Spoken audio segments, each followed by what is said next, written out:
ನಮಸ್ಕಾರ ಸ್ನೇಹಿತರೆ. ದೆವ್ವ ಭೂತಗಳ ಪ್ರಭಾವಕ್ಕೆ ಒಳಗಾಗಿದ್ದರೆ ಹೀಗೆಲ್ಲ ಆಗುತ್ತೆ ನೋಡಿ. ನಕಾರಾತ್ಮಕ ಶಕ್ತಿಗಳು ನಮ್ಮ ಮೇಲೆ ಪ್ರಭಾವ ಬೀರಿದಾಗ ನಮಗೆ ಕಾಣಿಸುವುದಿಲ್ಲ, ಆದರೆ ಅನುಭವಕ್ಕೆ ಬರುತ್ತದೆ. ಒಬ್ಬ ವ್ಯಕ್ತಿಯು ಸತತ ಪ್ರಯತ್ನದ ನಂತರವೂ ಆತನಿಗೆ ತನ್ನ ಕೆಲಸದಲ್ಲಿ ಯಶಸ್ಸು ದೊರೆಯುವುದಿಲ್ಲ. ಎಷ್ಟೇ ಪ್ರಯತ್ನಿಸಿದರೂ ಕೂಡ ಸೋಲೆ ಅವನಿಗೆ ಫಲವಾಗಿರುತ್ತೆ. ಕೆಲವೊಮ್ಮೆ ಮನಸ್ಸಿನಲ್ಲಿ ಅದೇನೋ ರೀತಿಯಾದ ಭಯ ಕಾಡಲು ಪ್ರಾರಂಭವಾಗುತ್ತೆ. ಯಾರೋ ನಮ್ಮನ್ನು ನೋಡುತ್ತಿದ್ದಾರೆ, ಯಾರೋ ನಮ್ಮನ್ನು ಹಿಂಬಾಲಿಸುತ್ತಿದ್ದಾರೆ ಎನ್ನುವ ಭಾವನೆ ಮೂಡುತ್ತೆ. ಇಂತಹ ಅನುಭವಗಳು ಆದಾಗ ಅಥವಾ ನಮ್ಮ ಸುತ್ತಲೂ ಏನೋ ಇರುವಂತೆ ಎನಿಸುವುದು ಸಕಾರಾತ್ಮಕ ಸಂಚಾರವೇ ಅಥವಾ ನಕಾರಾತ್ಮಕ ಸಂಚಾರವೇ ಎಂದು ನಾವು ತಿಳಿದುಕೊಳ್ಳುವುದು ಬಹಳ ಮುಖ್ಯವಾಗುತ್ತೆ.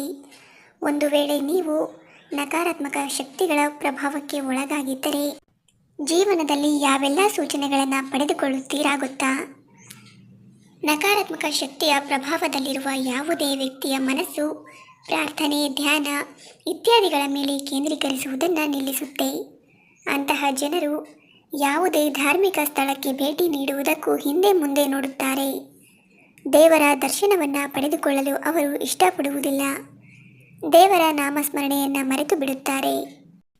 ಇನ್ನು ಒಬ್ಬ ವ್ಯಕ್ತಿಯ ಸುತ್ತಲೂ ನಕಾರಾತ್ಮಕ ಶಕ್ತಿ ಇದ್ದಾಗಲೆಲ್ಲ ಅಂತಹ ಜನರು ತಮ್ಮ ಕನಸಿನಲ್ಲಿ ಭಯಭೀತರಾಗಲು ಪ್ರಾರಂಭಿಸುತ್ತಾರೆ. ಕನಸಿನಲ್ಲಿ ನೀವು ನಿಮ್ಮ ಸುತ್ತಲೂ ಸತ್ತ ಜನರ ಮುಖಗಳನ್ನು ನೀವು ನೋಡಲು ಪ್ರಾರಂಭಿಸುತ್ತೀರಿ. ಈ ರೀತಿಯಾದ ಕನಸುಗಳು ನಿಮಗೆ ಪದೇ ಪದೇ ಬೀಳುತ್ತಿದ್ದರೆ ನಿಮಗೆ ಭಯ ಆಗುತ್ತಿರುವುದೇನು ಸಾಮಾನ್ಯ ವಿಷಯವಲ್ಲ ಎಂಬುದನ್ನು ನೀವು ಅರ್ಥ ಮಾಡಿಕೊಳ್ಳಬೇಕು. ನಕಾರಾತ್ಮಕ ಶಕ್ತಿಗಳು ನಿಮ್ಮ ಮೇಲೆ ಪ್ರಭಾವ ಬೀರಿದಾಗ ಅಥವಾ ಅವುಗಳು ನಿಮ್ಮ ಸುತ್ತಮುತ್ತ ಓಡಾಡಲು ಪ್ರಾರಂಭಿಸಿದಾಗ ಇಂತಹ ವಿಚಿತ್ರವಾದ ಕನಸುಗಳು ಬೀಳುತ್ತವೆ. ಇನ್ನು ನಕಾರಾತ್ಮಕ ಶಕ್ತಿಯ ಪ್ರಭಾವದಲ್ಲಿರುವ ಯಾವುದೇ ವ್ಯಕ್ತಿಯು ಸೋಮಾರಿಯಾಗುತ್ತಾನೆ. ಅಂತಹ ಜನರಿಗೆ ಯಾವುದೇ ಕೆಲಸ ಮಾಡಲು ಕೂಡ ಮನಸ್ಸು ಬರುವುದಿಲ್ಲ. ಯಾವುದೇ ಕೆಲಸವನ್ನು ಕೈಗೆತ್ತಿಕೊಂಡು ಮಾಡಬೇಕೆಂದು ಕೂಡ ಅವರಿಗೆ ಅನಿಸುವುದಿಲ್ಲ. ಒಬ್ಬನಿಗೆ ಧ್ಯಾನ ಮಾಡಬೇಕೆಂದು ಅನಿಸಿದರೂ ಸೋಮಾರಿತನದಿಂದಾಗಿ ಅವನಿಗೆ ಹಾಗೆ ಮಾಡಲು ಸಾಧ್ಯವಾಗುವುದಿಲ್ಲ. ಅವನು ಒಂದೆಡೆ ಮೌನವಾಗಿ ಕುಳಿತುಕೊಳ್ಳಲು ಇಷ್ಟಪಡುತ್ತಾನೆ. ಯಾರೊಂದಿಗೂ ಕೂಡ ಸೇರಲು ಮನಸ್ಸನ್ನು ಮಾಡುವುದಿಲ್ಲ. ಯಾವ ವ್ಯಕ್ತಿ ನಕಾರಾತ್ಮಕ ಶಕ್ತಿಯ ಪ್ರಭಾವಕ್ಕೆ ಒಳಗಾಗಿರುತ್ತಾನೋ ಆ ವ್ಯಕ್ತಿಗೆ ಯಾವುದೇ ಒಂದು ವಿಚಾರದ ಮೇಲೆ ಅಥವಾ ಕೆಲಸದ ಮೇಲೆ ಗಮನವನ್ನು ಕೇಂದ್ರೀಕರಿಸಲು ಸಾಧ್ಯವಾಗುವುದಿಲ್ಲ.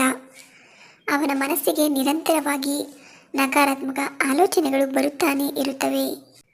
ಅಲ್ಲದೆ ಅಂತಹ ವ್ಯಕ್ತಿಯು ತನ್ನ ಸುತ್ತಲೂ ಏನೇ ಒಳ್ಳೆಯದು ನಡೆಯುತ್ತಿದ್ದರೂ ಕೂಡ ಆ ವ್ಯಕ್ತಿಯು ಎಲ್ಲವನ್ನು ನಕಾರಾತ್ಮಕವಾಗಿ ನೋಡುತ್ತಾನೆ. ನೀವು ತುಂಬ ಸಕಾರಾತ್ಮಕವಾಗಿ ಭಾವಿಸುವ ವಿಷಯಗಳಲ್ಲಿಯೂ ಸಹ ಅವರು ನಿರಾಸೆಯನ್ನು ಮತ್ತು ನಕಾರಾತ್ಮಕತೆಯನ್ನು ನೋಡಲು ಪ್ರಾರಂಭಿಸುತ್ತಾನೆ. ಅಂತಹ ಪರಿಸ್ಥಿತಿಯಲ್ಲಿ ನೀವು ತುಂಬ ಜಾಗರೂಕರಾಗಿರಬೇಕು. ಅಂತಹ ಆಲೋಚನೆಗಳು ನಿಮ್ಮ ಮನಸ್ಸಿಗೆ ಬಂದರೆ ಅಂತಹ ಆಲೋಚನೆಗಳು ನಿಮ್ಮದು ಇಲ್ಲವೋ ಎಂಬುದನ್ನು ನೀವು ಗಮನಿಸಬೇಕು. ಇನ್ನು ಬಹಳ ಸುಲಭವಾಗಿ ಮಾಡಲಾಗುತ್ತಿದ್ದಂತಹ ಕೆಲಸಗಳಲ್ಲಿ ನೀವು ನಿರಂತರವಾಗಿ ವಿಫಲವಾಗುತ್ತಿದ್ದರೆ ಇದರ ಅರ್ಥ ನಿಮ್ಮ ಮೇಲೆ ಯಾವುದೋ ಒಂದು ನಕಾರಾತ್ಮಕ ಶಕ್ತಿಯ ಪ್ರಭಾವ ಬೀರಿದೆ ಎಂಬುದಾಗಿದೆ.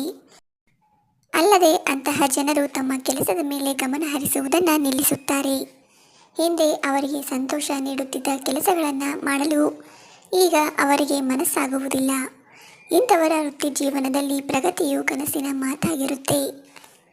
ಯಾವುದೇ ವ್ಯಕ್ತಿಯು ನಕಾರಾತ್ಮಕ ಶಕ್ತಿಯ ಪ್ರಭಾವಕ್ಕೆ ಒಳಗಾಗಿದ್ದರೆ ಈ ಎಲ್ಲ ಘಟನೆಗಳು ಜೀವನದಲ್ಲಿ ನಡೆಯುತ್ತೆ. ಎಚ್ಚರವಾಗಿರಿ.